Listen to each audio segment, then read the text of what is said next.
So the Human Resource Management is a post-secondary level certificate of achievement. And what post-secondary means is that if you're starting new in the field or haven't been in post-secondary for a while, these credits can transfer over into our diploma programs. So this is a 9-course program that will provide the foundational skills needed to enter the field of human resources and meets the requirements for the Certified Human Resources Professional Designation, or the CHRP.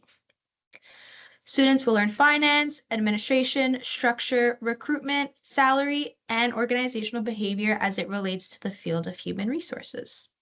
Delivery method. The Human Resource Management Certificate is a part-time program, meaning it's flexible to your schedule.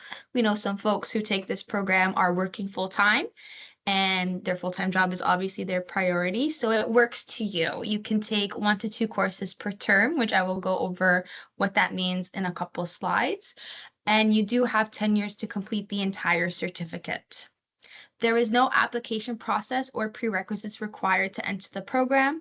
And all 9 courses are delivered online in 2 different methods, which is synchronously, online and live, where you meet at a specific date and time online, and asynchronous, which is self-taught.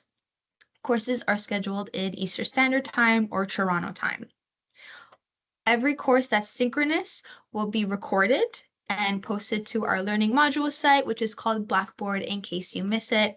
We highly encourage students to attend the live courses as they have the opportunity to chat with their faculty while the faculty teaches them live. So in case they have any questions, or you have any questions rather, you can just ask right there. So this is the curriculum. There are 9 courses needed to complete the entire certificate. So please note that the first course on this list, so Human Resource Finance, that is the only synchronous course, meaning you would log in at a specific date and time, and you would attend the session live just like we are right now. The rest of the courses are asynchronous, meaning they're self-taught. And what that means is the faculty will post a module per week, which you have to meet the requirements for that, along with any other assignments and or exams within the course. So once you complete all the courses, then you will successfully get your certificate. The ideal learner. So like I said a little bit earlier, the ideal learner would be entry level. So such as new graduates, some folks looking for a career change, or folks who are looking to re-enter the workforce, meaning if they've taken a long pause, they want to brush up on their skills, or they haven't entered it for a long time. A lot of folks are stay-at-home parents who take this course just to get back out there in the employment field. We also have students who take the certificate to upgrade. So to advance your current career options, whether that's a promotion, whether that's moving departments, anything like that. Also for professional development, which is a very important piece now in business today. And the last one is getting designated. So to get that coursework requirement for the HRPA to become CHRP designated once you successfully pass your exams. Now, the fees and additional costs. So tuition costs vary on course hours. So if we just go back right here, I did put the hours per week for each course. Please note that the first course is 4 hours per week, meaning that the tuition is just a little bit more compared to the 3 hours per week. Obviously, you have an additional hour added. So the 4 hours per week courses run over 14 weeks, which is a semester term. So semesters run from September to December, January to April, and May to August. And we typically have offerings for each semester intake. So going back to fees, the 3-hour courses range from about $345.66. And again, it's 42 hours over 14 weeks, 3 hours per week. And the 4-hour courses are $460.88, 56 hours over 14 weeks. Course materials such as textbooks and software are additional costs, and they are listed in the course outline that is provided on the first day of classes. So course outline basically runs through everything you'll be covering in the course. and any additional or supplemental materials you will need, as well as the learning outcomes. Learning outcomes are crucial because it'll indicate what you are running through in the course and what you will learn. It's very important in case of professional development. If, let's say, you want to apply those skills to an interview, you can say one of the learning outcomes from the organizational behavior course was XYZ.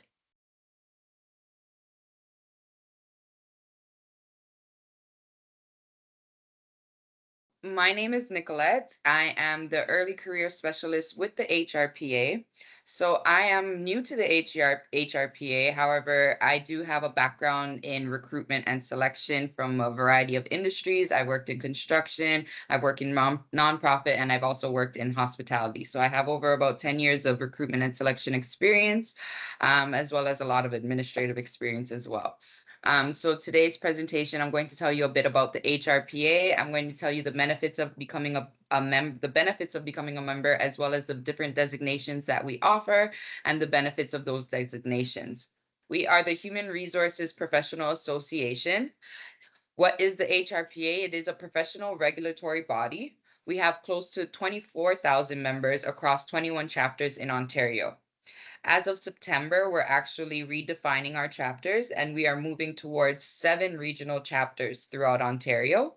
And what that means is that the membership chapters will expand. So the amount of HR professionals within each chapter will be a lot bigger. And therefore, when you go out to these chapter networking events, you will have a lot more HR professionals that you are able to network with in each chapter.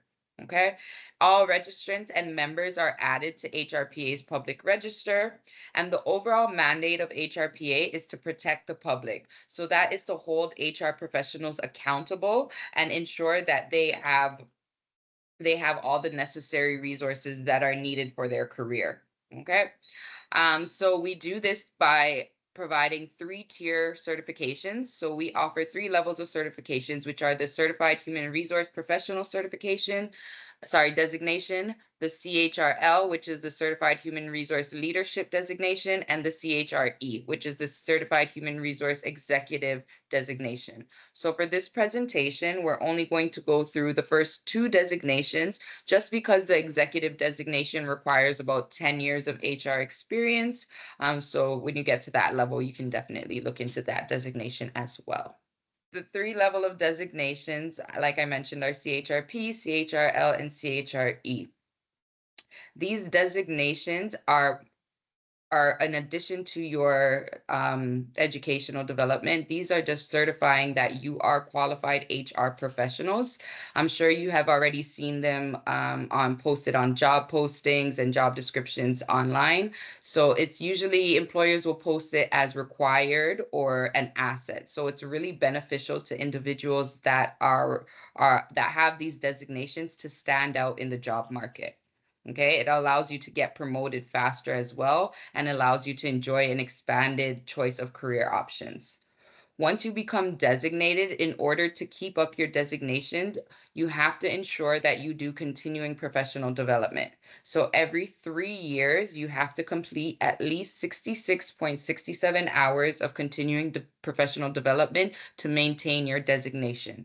Okay, so doesn't necessarily mean you have to continue to do exams, but you will have to do, for example, seminars or webinars, networking events, maybe possibly mentorship opportunities, things like that. And that will count as your 66.67 hours of continuing professional development. And that just shows to employers, as well as to yourself, that you are keeping up to date with your standards and the requirements of being a CHRP designated individual. So the first designation that we're going to go into is the CHRP designation, which is the entry-level designation. So in order to get this designation, the first step is to be registered with the HRPA. So become a member with the HRPA, and we'll get into how to become a member in the next few slides. The second step is to complete the coursework requirement. So the 9 courses that Milena mentioned earlier are the 9 courses that are required in order to complete your CHRP designation. So you have to have at least 65% in each of those 9 courses and a total of 70% overall amongst the 9 courses. Okay, so I think that's roughly about a C plus for most post-secondary institutions. So 65% in all 9 courses. If you say, for example, had one course that was lower than 65%, you are able to write what we call a challenge exam. And for that challenge exam, again, you just have to score 65% or higher, and then that will count as one of your 9 courses. So you won't have to redo the whole course. You have the option of just doing a challenge exam. Okay, after you have those 9 courseworks with 65% or higher, you will then attempt the CHRP knowledge exam. The CHRP knowledge exam is a cut score exam, all multiple choice, and it pretty much covers the 9 courses, the topics in the 9 courses. What it's meant by cut score, it means that they give you a specific score for each of the 9 areas. So it's not like so each year will have a different score. So I will send Melania the links after this session so that you can look at previous scores from prior years to get an idea of what the scoring method is like. After you've completed the CHRP knowledge exam, you will have to complete the CHRP employment law exam. And then once you've completed the employment law exam, you do a job ready program, which is a free online, just about 4 hours course. And then once you have completed that course, you will be CHRP designated. So the next slide I'm going to go into is the CHRL designation. And this designation is pretty much a higher level designation. And I'm going to go into the details of this one. And then in the next slide, I will compare the two so you can determine which one might be the best fit for you. So for the CHRL designation, the first 2 steps are the same. You have to be registered with the HRPA, and you have to have completed the 9 courses. Again, no less than 65% in each course. Step 3 is different, where instead of a CHRP exam, you are completing a CHRL knowledge exam. So I know in the previous slide, it said 175 multiple choice questions. This one has 250 multiple choice questions. So it is a higher level exam. And instead of, I believe the CHRP is about 4 hours, this exam is about 5 hours long. Okay, and then after you've completed the CHRL knowledge exam, you will then complete the CHRL employment law exam. And then the requirements for this designation is a degree, so a bachelor's degree. It does not have to be in human resources. And we also accept international bachelor's degrees. So if they're from a different country, as long as it was accredited by WES, that would be acceptable as well. And then 3 years of professional level work experience in HR is also required for this designation. Okay, so moving on to the next slide, when I compare the 2 designations. So everything is the same in the first 2 rows, like I mentioned, being a member of HRPA and having the educational coursework required in the 9 subject areas. So if you have a bachelor's degree, I would suggest you go for the CHRL designation because, first of all, you do not need your CHRP as a prerequisite to get your CHRL. So if you have everything for the CHRL, but you just do not have those 3 years of experience, so you have the bachelor's degree, you have the 9 required courses, you've completed the CHRL exam, you've completed the CHRL knowledge exam, but you do not have the 3 years of experience, you will be categorized as CHRP until you've received those 3 years of experience. And then once you receive those 3 years experience, you will automatically be put into the CHRL designation, and you will not have to write an additional knowledge exam and employment law exam. Okay, so CHRP is not a requirement to get the CHRL.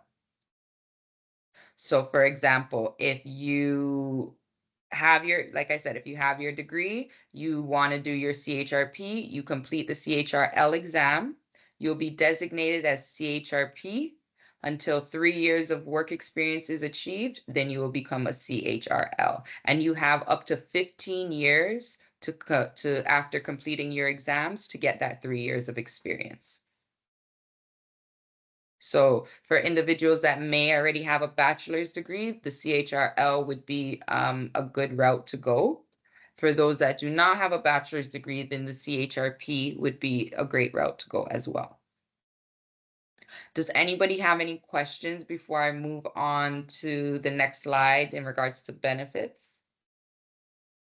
Does anybody have any questions about the actual designations? Viraj? I will unmute Viraj 1 second. So you have access to your mic now, okay? Hey, hi. Hi. Good afternoon. And my question is, I did my bachelor's in computer science engineering. It's nothing related to the management or administrative, though I'm currently working as an administrative. So will that degree do or will be doable for me if I go with CHRL? Yes, that degree will work for CHRL. Perfect, perfect, helpful. No problem. I think I seen another question. Hi, Nicolette. Hello. That's me. My name is Sarita. So mine is a very typical case where I have recently relocated from India. I do not have a bachelor's degree, but I have about 15 plus years of experience. I've done roles of being in recruitment teams and HRBP role, but here I want to establish my certification in HR. So what would be the advice for me? So if you don't, so the only thing, so the international experience does qualify, but the bachelor's degree is a requirement. So if you decide to do a bachelor's degree here or a bachelor's degree in general, then you would qualify for the CHRL, but you would still but without the bachelor's degree, you only qualify for the CHRP, even though you have like a lot of years of experience. Okay. Yeah. Thank you. And just one more thing I want to add is that the CHRP, even though it's an entry level designation, majority of our members have CHRPs. So even people with like 10 plus years of experience, even higher level executives, they still have CHRP. It's not a mandatory to get the CHRL. By joining and getting your designation, as well as before getting your designation, just by joining and becoming a member of the HRPA, you get access to a lot of benefits by joining the association. So you will have access to what is called Higher Authority, which is an exclusive job board for HRPA members as well as students. And this allows you to compete with a smaller market of it allows you to compete with a smaller market of individuals that are applying for jobs. So you won't have to compete with everybody that's also applying on LinkedIn, on Indeed. The job board for HRPA on Higher Authority is specific to HRPA members. And the employers that post on that job board are looking for individuals that are members of HRPA, that are committed to getting their designations, that are committed to their HR career. Okay, so it's a really good tool for recent graduates as well.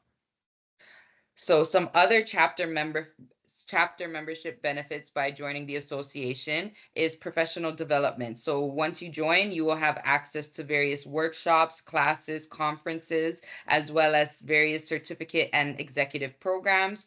They come in the variety of webinars as well as e-learning. There are a variety of networking opportunities, giving you the ability to access online communities. So you can network online. You can also network through monthly networking events. So like I mentioned earlier, the chapter networking events happen monthly, and we've recently increased our chapter from 21 chapters to 7, making the chapters a lot bigger for individuals to network in, as well as various mentorship opportunities, and we'll get to that in the next slide. HRPA offers a variety of volunteering opportunities. So volunteering within the HRPA committees, within our boards, as well as our chapters. We even offer student ambassador roles as well, to connect the university and the HRPAs. And We also have a variety of student opportunities. So like the Student Success Forum, which is a virtual 2-day event that has speakers, workshops, as well as networking opportunities. Networking is a key word. Case competition, 2-day virtual competition with a panel of judges. The judges are all experienced HR professionals. We also hold student coffee chats monthly. We actually just had one yesterday to discuss HR roles and responsibilities for individuals that are new to the industry. So we have a lot of hot topics like that, like we discussed. Next month's student coffee chat will be discussing interviewing best practices. And these are with HR professionals that come and do these sessions. We have a variety of online student communities. So individuals come together, students specifically form groups to study groups for their designations and things like that. We offer resume clinics, so interactive online workshops, and that would be done with certified resume professionals that would help you, that would look through your resume, provide you feedback and things like that, as well as regional conferences and career fairs. Again, more networking opportunities, because networking is going to be a big deal for individuals that are new graduates. So like I mentioned, the mentorship program, this is a provincial mentorship program that matches mentors and mentees based on specified online questionnaire. So it will match candidates based on your personality, skills, your goals, what you want to achieve in your career, and find the right mentor for you.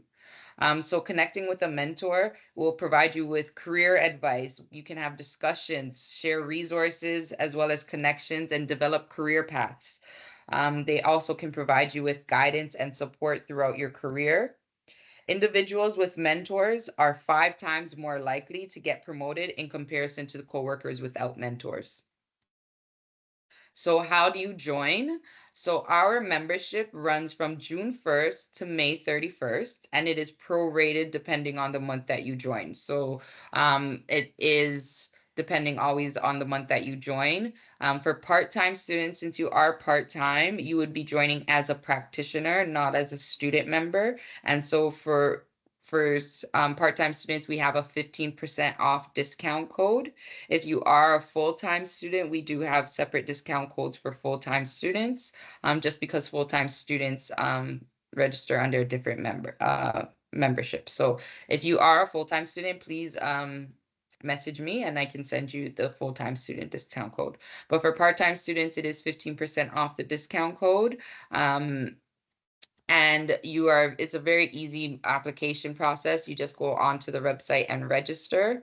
I will be sending Melina a email with a bunch of links on how to register, how to check your qualifications, exam preparation materials, as well as a variety of frequently asked questions, and a lot of resources that will be helpful for you if you decide to join with the HRPA.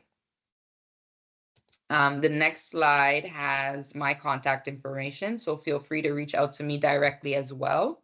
And I can definitely assist you with any questions that you may have. Does anybody have any additional questions that you wanted to ask?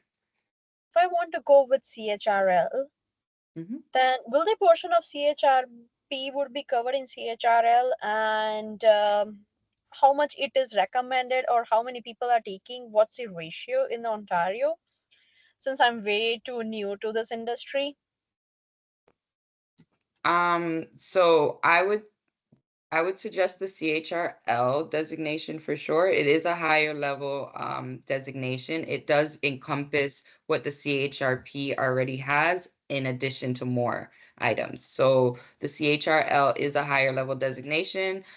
If you do have a bachelor's degree, that's the designation that I would suggest. Majority of members have CHRP designations because, like I mentioned, the CHRL is a higher level designation. So having the CHRL would definitely have you stand out amongst the individuals that only have a CHRP. Yes. Okay, perfect. If you had a question, you can unmute. If not, you can type it in either the chat or the Q&A. But for right now, there's a question in the Q&A. And the question is, if I'm currently working as an HR coordinator, would the years I've already worked count toward the 3 years of experience, or would I need to do 3 years after I complete the courses/exams? No, the 3 years that you've already worked would count. Tell me, perfect. They asked, I have the National Payroll Institute certificate and currently working as a senior payroll and benefits specialist. Can this count toward the HR certificate? This is a great question. If you've taken the course with Humber, I can definitely look into it. Feel free to send me an email just so that I can follow up with you because it's a specific. We might be able to issue you a PLAR, which is a Prior Learning Recognition Assessment, and I can go over that process with you. So again, folks, I will send you a follow-up email just with some information that we spoke about, some information that Nicolette has, and it'll be sent to you in case you do have any more questions. This isn't your last chance, so no worries. I do see we have a question in the chat. How long will the course be and how many subjects can we put together? If you're talking about the certificate, you can take as many as you'd like, given the prerequisites. For this term currently, we are offering Human Resource Administration, which is BMGT 205, which you can self-register on our website. And I can also put that in the chat below. If you have any issues with registration, please feel free to send me an email. Let me know. It's been a little bit strange lately, just I think given the heat. I don't know what's going on, but you can definitely register for that first. Once you hit that major prerequisite, then you can take as many courses as you'd like. So a lot of students I find in the past who have taken BMGT 205 or Human Resource Admin, which I'll actually share my screen to show you the course website. So yes, a lot of folks take this course first. You don't have to worry about the prerequisites outside of the compulsory courses. These are here because we share them with the diploma students, so it's only a requirement for them. So you can start off with this. Then I see a lot of folks taking organizational behavior and recruitment and selection together. And then they'll do salary compensation with labor relations. That's been a recent trend. And then they'll take the last three all together. If you're working full-time, folks, we recommend that you take no more than 2 courses per term. Just because your full-time job is your priority. So that would be the first thing that we would suggest. If you're not working, then no worries. You can take as many courses as the prerequisites allow. And remember that BMGT 205 is the major prerequisite for all the courses until training and development. Training and development requires organizational behavior or BMGT 252 as a prerequisite.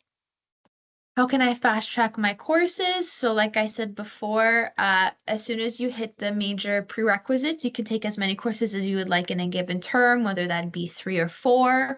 If you're working full-time, again, we suggest to take no more than 2, just so that your full-time work doesn't get left behind or left on the back burner. So honestly, some students finish this certificate within about 1.5 to 2 years. That's if they take 2 courses per term. If you take more than 2 courses per term, you can most likely finish it within a year. And I saw another question in the chat. I have an accounting and payroll diploma. Do I still need to take the finance course? So it's a very good question. If you folks have any prior post-secondary education, such as a diploma, we can see with the transfer office, which I will also put in that email blast when I send out to you guys later, if the transfer credit is viable. There's some rules for the transfer credits. They can't be anything over 10 years old, and this is with respects to changes in the industry, also respects to legislation changes within the industry as well. So no more than 10 years old. They have to match content 80%. So we will, the transfer office rather, will have the course outlines for each course. You would have to take yours from your studies, usually in the form of an official transcript along with the course outline. They will analyze that for you. And if the courses match 80%, then they will grant you the transfer credit. If not, then you would have to take the course. I can also send that again in the follow-up email for you folks in case you had any more additional questions, along with the PLAR, as I see a lot of us have work experience within HR. So the PLAR recognition, prior learning recognition rather, you start with an application and then you would take a challenge exam or a knowledge exam to see if you pass the content material. The exam is usually written by a faculty who teaches for us, and they'll be able to determine if the course can be PLAR'd or not. What is the course passing ratio? What if I fail? Do I need to take the course again or just the exam? If you're talking about the 9 courses required, the fail mark is, I believe, a 50, that would be the main indicator to advance to the next course. If you fail, we do recommend that you take it again. There is no way to just retake the exam. That would also be up to your faculty. So once you get in the course, if you do fail an exam, you can always ask to appeal the grade or to look at your exam to see where you went wrong. Worst case, retake it, and the higher grade you have will be reflected on your transcript.